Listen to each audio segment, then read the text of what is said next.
I'm recording a whole bunch of videos today, and I thought it would be a good idea to maybe change up the wardrobe, but I don't have much here, so new hat, and I have this vest I put on, so fancy vest. Probably only keep this on for one video because it's kind of hot. Welcome back to the channel, everybody. My name is Scott Adamson, and today I'm going to be talking about the biggest mistakes I've made so far in my 144 4x4 Sprinter van build. The internet does an amazing job, especially Instagram, of kind of showcasing the best possible scenario of any situation ever. And I think at this point in time, we're all well aware that that's just not reality. And in today's video, I'm going to go over, how many do I got here? I think it's my 6 biggest mistakes. None of them are huge. None of them I couldn't recover from, but they're the 6 biggest mistakes that I've made so far on this Sprinter van build. So we're going to roll the intro and get into it.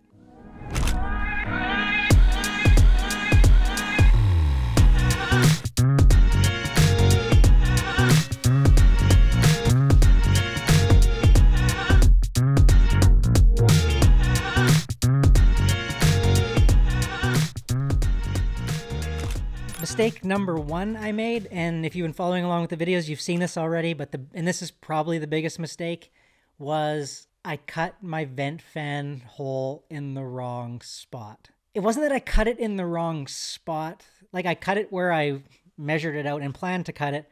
I just didn't think everything through before I cut it. So what I mean is I had centered the vent fan cover in the middle of the van, but I had forgot that I actually wanted to offset it towards the driver's side of the van in order to make room for my rooftop carrier that I am putting on top of the van.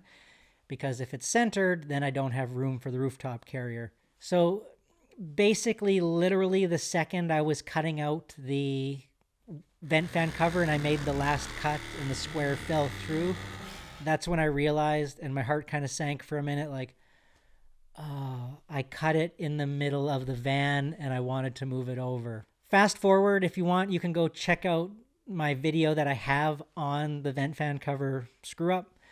But essentially what I was able to do is I was able to just extend the square and put a little bit of a patch in where I had messed up. I do plan on using like a truck bed liner, probably Raptor liner on the entire roof of the van. So that's going to cover up any of my patchwork and issues, and no one will ever know. But I'll insert some photo and video so you can kind of see what I'm talking about. And especially when you do it on a brand new van, it's just like, anyone who's cutting their first hole into the van knows exactly what I'm talking about. So that was kind of the biggest and screw up number 1. Screw up number 2, and this one was just really part of the learning curve. On this van, if you've been following along, you'll notice that I've been doing a whole bunch of upholstery. On my first van, I basically did none, but on this van, I'm doing a whole bunch of wooden panels covered with upholstery foam and then some sort of either Duramax fabric, woven vinyl fabric, or a marine vinyl. And since I had never done it before, I didn't know what I was doing. Short answer, didn't know what I was doing. And on one of my ceiling panels, I didn't apply enough glue, or I didn't wait for the glue, I'm saying glue, it's actually a contact cement, to get sticky enough before I placed the marine vinyl onto the upholstery foam. And I have this one small area where the perforated marine vinyl is actually like pulled away and like a little bit wrinkled, and it drives me crazy. It's going to have to be a constant reminder that everybody makes mistakes, nobody's perfect, and try to have fun while you're doing it. But the one tip I could do, say when you are doing any of this kind of stuff, make sure you do have a lot of contact cement applied both to the piece you're fastening it to and to the fabric that you're sticking it to. Make sure you put a good coat on there. Make sure they get tacky to the touch before you stick it, and do your best job to make sure that it sticks nice, flat, and smooth, and you have no air bubbles or wrinkles, because if you're like me and you have a little bit of OCD, it's going to drive you crazy. The next mistake I made, and again, it was with the jigsaw, so it's kind of like the vent fan cover, and so maybe that's just a tool that I should stop using, I don't know. But when I was cutting out my countertop cutouts, I was cutting out the cutout for the induction cooktop, my single burner induction cooktop, I don't know, I thought I measured this thing 100 times, drew out the square, it's all perfect. I cut it out, and when I go to drop it in, the cooktop just passes right through the opening. And I guess I measured the full size of the cooktop, and I forgot to subtract the flange. That was frustrating. I was able to fix that because I was able to glue in some pieces to make the hole smaller. And then because I was covering it with a high pressure laminate product, it hides my screw up. But nonetheless, frustrating. It was one of those, I did measure twice, and I had to cut twice too. This isn't really a screw up, this one. It's more of just like an imperfection on the van. I'm using a lot of L-track on this van. I just think it looks really cool, and it just provides you with a whole bunch of different mounting options inside the van. I don't know exactly what I'm going to hang stuff on, but it gives me an option to hang my camera off it if I want to do filming. I can hang mitts and gloves when I'm snowboarding. I can hang my window covers off of the L-track when they're not being used. There's just a whole bunch of things that I'm planning on using it, and even though I don't have a direct plan for all of it yet, I know that I'm going to end up using most of it. The one thing that is tough when you're installing L-track is, because you don't know what you're going to be hanging off of it, is you want to make sure it's really strongly fastened into the, into the frame of the vehicle, not the frame, but kind of the ribs. So it's ultimately hard to line everything up when you're lining up your wall panel with your riv nut, with your L-track. And in a few spots, I had to make the L-track hole a little bigger than I wanted to make it so I could get everything to line up. So again, a little bit of OCD drives me nuts, but at the end of the day, once I have stuff hanging on the L-track, you're never going to notice that it's not perfect. But I'll insert a couple pictures and snapshots so you can see the little things that bothered me. Okay, yeah, I don't have a real sponsor for today's video, so I'm just going to sponsor my own video and let you know about something that I've been working on for about the past, I guess it's almost 2 years now. So after living in my self-converted Sprinter van for almost 5 years, window covers were something that I used basically every single day. And my DIY window covers, they just weren't cutting it anymore. They didn't fit properly, they let light leak in everywhere, they fell down constantly, and after about 6 months of using them on the road full time, they were basically garbage. So I decided to create my own window covers.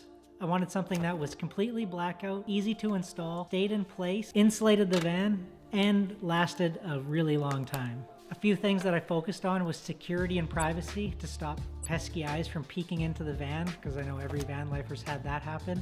I wanted them to be totally blackout to make stealth camping easier when necessary. We've all had to do it. And sleeping in on those bright sunny days possible. And probably most importantly is temperature control.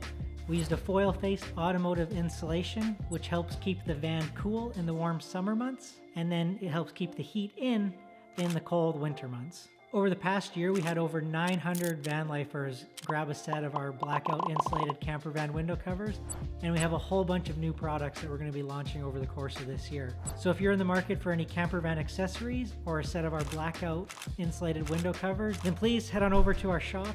The URL is shop.thewonderful.co, and I'm going to leave a link in the description below, and I really appreciate your support. Now, back to the video. Another thing that was a screw up that we were able to fix is kind of tooth. It happened twice, and it's sort of the same problem. Problem one was in the galley. I'm using a pull-out drawer with a cassette toilet. So I had the opening perfectly measured so the toilet could fit in and everything. You know, everything in a van, when you're planning it, you shoehorn everything in. You basically give yourself a 1/16 of clearance everywhere, and it's just kind of, you have blind faith that it's all going to work out. There's basically no room for error. So, I put the sliding drawer in, I put the toilet on, it works perfect. Like, hey, nailed it. I forgot that when I installed the door to cover the toilet area, I don't have room for the hinges to pass by. So by not allowing room for the hinges to pass by, I had to rejigger that whole drawer and make it so I could have a door on it. And so that was annoying. And the second thing that happened is on my wardrobe side, so my storage side, which is the passenger side, and my galley side, which is the driver's side. This one I just really got lucky, and I'll show you how close it is. In the galley here, so I've got, storage here. This cabinet here, it gets a door put on it. And this slide out here is where the toilet's going to go. So just going to see if I can show that. So this slide out here, the toilet fits perfectly. But you can see one thing, these are the hinge mounts here, is I didn't at first have enough clearance. As you can see how thin that is? You know, that's only about, 3/8 thick. I forgot about the clearance when you actually put the hinge on, so that makes it a lot bulkier. So that was an error on my part. So what I had to do is, so the one hinge now goes below the cabinet, and this one's able to go up high enough that it gets above the toilet. So when you're measuring out your cabinets and your openings and your spacings, make sure you account for the thickness of the actual hinge. And the hinge shape does change as the door is closing. See if I can kind of demonstrate that here. You see how it starts to protrude out like that.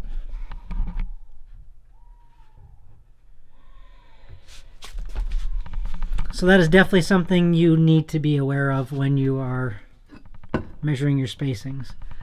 And the last one is the clearance. So you can see here, this door here, it opens no problem. Plenty of clearance. This door here, the bottom's going to rub just because I have this protective floor in. And as you can see, as I start to open this one,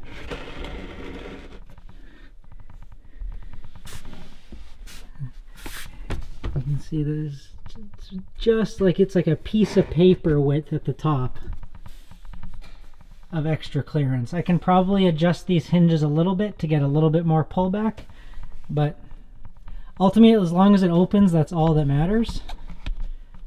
But I would have preferred if I wasn't cutting it so close, because it's a little bit of stress, but ultimately that's going to work out fine. When you open my water cabinet, which is where all my water shower stuff is, I clear my galley by, I want to say, 1/8 of an inch. So I almost made that door so big that I wouldn't have been able to open it all the way, which would have been extremely frustrating. But sometimes you just gotta get lucky. And the last mistake that I've made, and I mean, it's not going to be the last, it's just like the last one I've made so far, is I'm using the VANLIFE Tech radiant in-floor heating system.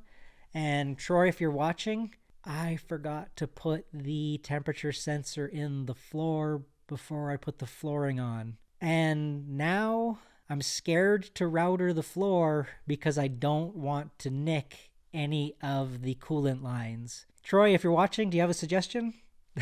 I'll probably reach out to Troy and get his feedback. I'm sure he's got a solution because I can't be the first guy that forgot that. But it's just annoying when it's like, I gotta put the temperature sensor in, I gotta put the temperature sensor in, and then boom, you put the flooring in, and then you look over and you see the temperature sensor sitting there that you did not put in. If you've had any of these screw ups on your van, let me know what kind of your biggest screw up on your build was. Those are kind of I think it was 5 biggest ones, and I'm probably going to make 5 more, and I'll make a video part 2 when that happens. So hopefully these videos kind of help you realize that everyone makes mistakes, and if you're enjoying these kinds of videos, give the video a thumbs up. Let me know in the comments below what else you'd like to see, and we'll see you in the next one.